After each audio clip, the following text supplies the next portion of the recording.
All right, guys, I am the Kodiak, and today I'm going to be talking about the trade that just went down. Huge trade today in the NBA between the Rockets and the Wizards. Now, John Wall was just traded for Russell Westbrook, and the Rockets also got a first out of it, but that first is protected to hell. So today I'm here with Yoav, and yeah, tell us a little bit about this trade, about these players. Well, thank you for having me on, first of all.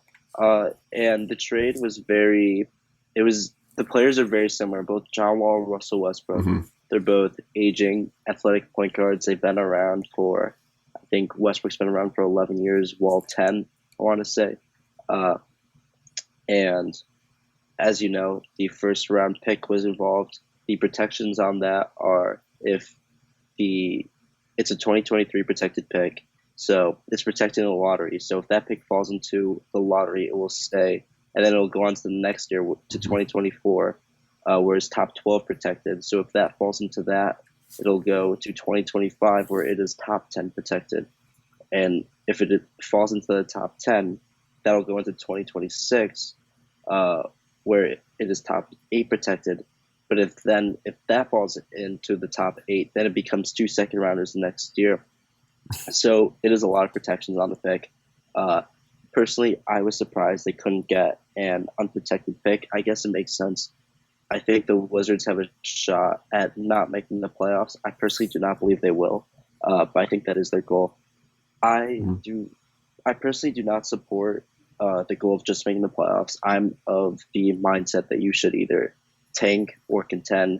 If you're not first, you're last. Why be mediocre? You can't get anything out of it. Hmm. Um, but I do think it was a trade that needed to happen. The Rockets are falling to crap. Westbrook wanted to go. They needed to get rid of him. So it was the right move for them to do. Now, as for the Wizards, um, John Wall meant the world to the city. Uh, he helped them out during the pandemic, deliver food to families, and throughout all of this other adversity that they've gone to. He's been in there through thick and thin, led them to a few playoff runs. Never made it past the second round, but he was always exciting in it.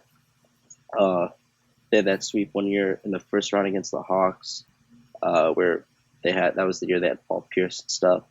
Uh, but yeah, overall, I think this trade needed to happen on both sides, even though I don't love the players. So I would say it is overall a win-win, granted the circumstances. Yeah, this is a trade where if it happened like five, maybe even like a little bit more than that, 5 or 7 years ago or so, that it probably would have broken the league and social media would have crashed. And pretty much every major news outlet would have been reporting on this. And they still are because it's still a big deal. I mean, Westbrook and Wall are no slouches, but this isn't really, these are kind of two players that are all but past their prime. They're both inefficient point guards who have never been great shooters, and they're both a bit turnover prone, and they are very talented players. But teams in the past have arguably been better when these guys are not healthy because the NBA is such a star-driven league. You know, you think of a few years ago when Russell Westbrook was getting pretty much a triple-double every game because I don't know, the Thunder were just like, screw it, it's your team, you can do whatever you want. And the thing about John Wall is that we have not seen him on the basketball court in 2 years. So it's been 2 calendar years since he played, and for an uber athletic point guard who thrives on his athleticism to make plays in the league, uh, and coming off an Achilles injury, no less, uh, doesn't it definitely mean that this guy is well past his prime?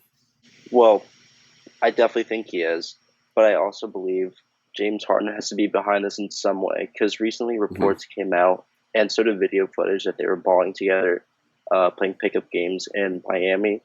Uh, I mean, John Wall looked decent in the videos. I obviously didn't watch the full thing, but I have to believe that James Harden was behind this and said, you know what, this guy looks decent. Let's make it happen. I don't want to play with Westbrook. Westbrook doesn't want to be here. Hmm. I still believe James Harden wants out, and they're going to hold on to him for as long as they can. James Harden's don't grow off trees. He's one of the best scorers ever. I mean, yes, he's known for disappearing in the playoffs. That's the biggest knock against him, of course. Uh, but he's a generational player. And as for John Wall, there is a report came out one time. I want to say it was 2 weeks ago, where John Wall told the Wizards he does not want to be traded, but then the Wizards told him they are not going to trade him. I do believe that might be baloney. I have no idea. I have no inside information. But the NBA is a business. Hmm. Feelings come last. Whatever comes, whatever is best for the team will always come first. You Hmm. saw that, for example, in the Kyrie Irving to Boston deal, where Boston traded Isaiah Thomas after he played the day after his sister's death. He played with a hip injury, and now his career has fallen to crap. He's really done. He's looking for another opportunity, but nonetheless, uh, it was a business move first, and I think players need to start realizing this. A lot of them like to depend on loyalty. I just don't think there's any of that in this league anymore. I think that that day has passed. It's a player mobility league, and that's just how the NBA works now. Yeah, and to talk about like loyalty and how above all else this is a business above pretty much everything else. In 2012, the Colts opted in favor of Andrew Luck over the guy who literally built their franchise from the ground up, the guy who literally saved them, Peyton Manning. They decided that they would have rather had Andrew Luck first overall rather than one of the best quarterbacks of all time.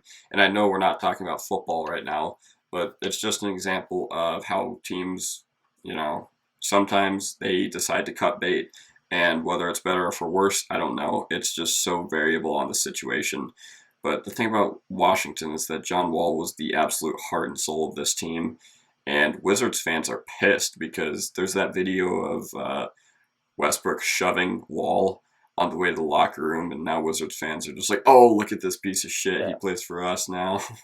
And they're yeah. At the All Star game, as far as like the business side of things, they're both aging players who have really really bad contracts of 3 year 40 mil, 3 years and 40 million left on their deals, which that is not great. That is likely going to lead to multiple cap hell situations down the road. And Westbrook, when we talk about Westbrook, he's a guy who rebounds a lot, and but he just used to play for stats, like I mentioned. And with point guards that rebound, doesn't it just lead to more defensive lapses? yeah, it absolutely does because then you have an open guy on the perimeter. I'm personally of the belief that point guards should be guarding on the perimeter. Let the big guys do the rebounding. Let them crash the boards Mhm. uh, because they will leave their defensive assignments. And as for the what the Rockets got in return for Westbrook, it was said on multiple occasions that the market for him was very limited, so they didn't have many options. I know the Hornets called about him once, but they were very limited. They would have liked to get a few young pieces to rebuild. They did get the first round pick, but they definitely seem to be headed eventually in the direction of rebuilding. Uh, After they hold on to James Harden, after they're done holding on to James Harden, I think they give it one more shot with what they have now. I don't Mhm. think this team can do much. I think second round is their ceiling. Uh, does Mhm. James Harden's great enough to get them to the second round, even with what he has around him. And I wouldn't depend on John Wall to stay healthy either. This Achilles injury wasn't his first ever. There was one season where I think he played 42 games and then missed the start of next season, I want to say. Uh, but they're both, like I said, they're both very athletic point guards, and those never age well. Like, just look at Derrick Rose. It's unfortunate. He's gifted. He was great to watch. Made of Everybody loved glass. him. Made of glass, though. Like, it's just how it works. They don't age well. You see guys, though, like Steph Curry, Dame Lillard. Those guys depend on playmaking and shooting. They age pretty well. Even though Curry just got hurt, he uh, I think he's like 31 now. He had uh, a really great 5 year run where he stayed healthy and won championships. So uh, yeah, I it's just how the cookie crumbles with these athletic point guards. It is how the cookie crumbles. And as you were talking about, as far as if it's a win-win or not, We don't know because as far as what these teams were able to do and what they were looking for, it's probably the best they could have done. And Daryl Morey just resigned, and yeah, Mike D'Antoni resigned as well. So this is just adding to the mess that has become Houston sports. You know, uh, the Texans are really bad right now. Deshaun Watson's probably one of the best quarterbacks in the league, but they don't have their first round pick. And then the Astros literally banged their trash can away, bang their trash can en route to a championship, and they got a ring out of it, and now everyone knows that they are full of shit. So yeah, Houston sports are a mess right now, and but this is Harden's team. As soon as Harden's best days are behind him, it is very possible that this team is headed for a full-fledged rebuild.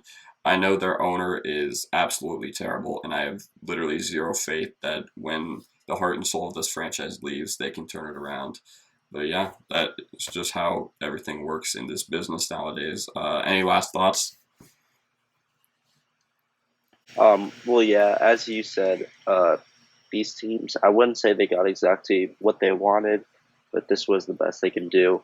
Like as I said earlier, Westbrook's market was very limited, so they really had to settle for this. This first round pick has a lot of protections. The best case scenario is it waits a couple years, it falls out of one of the protections, it gets a decent pick, uh, but they really have to just hope for that. Uh, I think they're gonna make a run at the playoffs. Whether or not they make it is beyond me. I think between them, the Hawks, and the Magic, they'll all be competing for the 8 seed. Uh, and as for the Rockets, I think they're going to give it another year, see what happens. They have all the leverage right now with Harden Mm. supposedly being unhappy. So I think they're going to hold on to him for as long as they can and wait it out. So we'll see what happens there. Yep. Anyways, guys, that is going to do it for the video. Leave a like if you enjoyed. Subscribe if you are not already. Follow me on Twitter. Link is in the description below. And follow Yoav on Twitter. Link is in the description below. Anyways, guys, have a good day and peace out.